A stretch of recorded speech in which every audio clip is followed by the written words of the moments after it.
喂喂喂，各位馬迷師兄師姐，大家好，歡迎返嚟我哋嘅賽馬頻道。撳咗訂閱未啊？未撳就真係要快啲撳啦，撳埋個鐘仔，咁就唔會甩漏我哋最新最爆嘅賽後猛料同馬圈花生啦。今日我哋同大家講下2026年4月12日星期日沙田日馬賽後檢討。今日個賽果真係極度戲劇性，有人創造歷史，一戰封神，亦有神級大師傅大熱倒灶，跌落神壇。第一單10磅妹霸氣封后，袁幸堯起孖兼奪騎師王。今日成個沙田馬場嘅焦點絕對係落喺見習女騎師袁幸堯身上。佢今日幫師傅姚本輝出戰，簡直係如有神助。先喺第5場騎隻初出馬揮灑自如，打開勝利之門。去到第9場再騎隻3班自購馬，重情重義一放到底。最癲嘅係咩啊？重情重義。去到末段直路嗰陣，冠軍潘頓至安泰狂追猛打，小妹竟然毫不退縮，硬淨到爆，一步不讓咁力抗，潘頓贏馬。賽後輝哥姚本輝都笑到見牙唔見眼，大讚佢表現。佢全日攞到2冠1亞1季，喺香港出賽，短短第3日就同亞道拿評分清晰。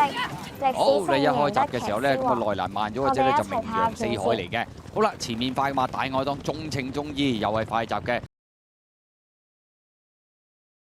咁啊，見到即係內欄位置嗰邊呢，就係嗰隻正義波咧就走咗上去，中間夾住呢就阿基拉嚟㗎。第4位內欄亨奇，第5位白衫川河碎區啊，內欄第6黃心名揚四海，外邊啊確好勁啊，後邊嗰5匹馬深紅紅啦、安泰啦，尾3係幸運風采啊，尾2係太子，暫時電流閃光燈嚟㗎。好啦，轉香港體育學院灣啊，放咗出嚟跑嘅馬係重情重義啊，第2位外邊呢就阿基拉啦，埋邊第3位嘅馬有正義波啊，第4位咧咁啊見到埋邊上一啲咯，慢慢攞咗出去添啦，就亨奇嚟嘅紫色衫馬，後多層嘅馬啦，中檔位置係川河碎區白衫拱出去㗎，拱埋嗰匹咧確好勁一齊出去，後多層嘅馬啦，中檔位置咧黑帽嗰匹就深紅紅啊，掟大外檔咧有呢隻就安泰同埋幸運風采啊，踏正最後直路啦，前面亨記響中檔已經係撳住上咗嚟㗎啦，埋欄位置就重情重義啊，灰馬就阿基拉，中檔追有深紅紅啊，大外檔嗰邊呢有安泰啦，最出仲有隻幸運風采啊，最後200零米啦，透出嘅馬係亨奇啊，但係埋邊重情重義打翻上嚟，呢個時候安泰撻着咗，最後100米都埋邊重情重義佔先，中間鬥緊有亨奇，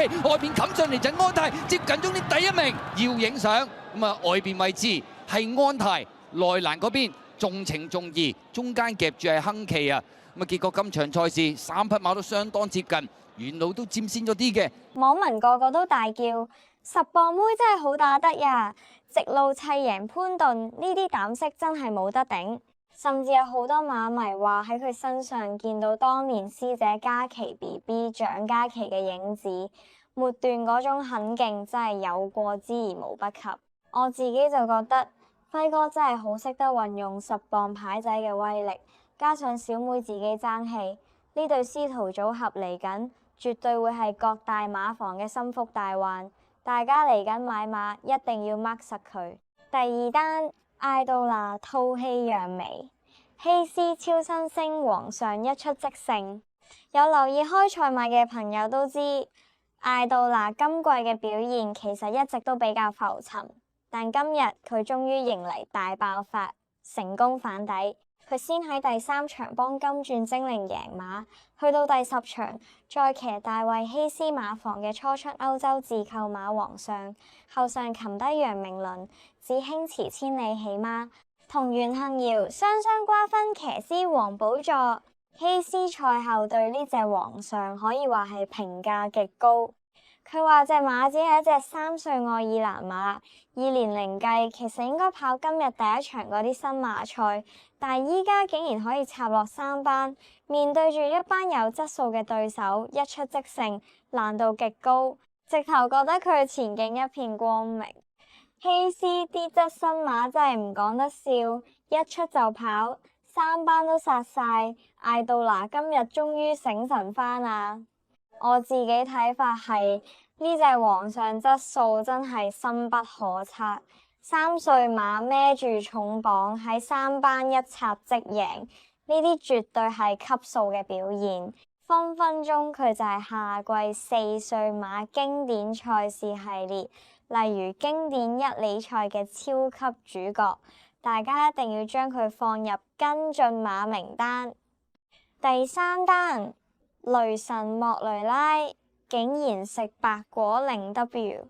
最後一單真係令全港馬迷大跌眼鏡，大家記唔記得上星期谷草野馬莫雷拉回歸方家柏馬房4喜臨門贏到開行，搞到全城沸騰。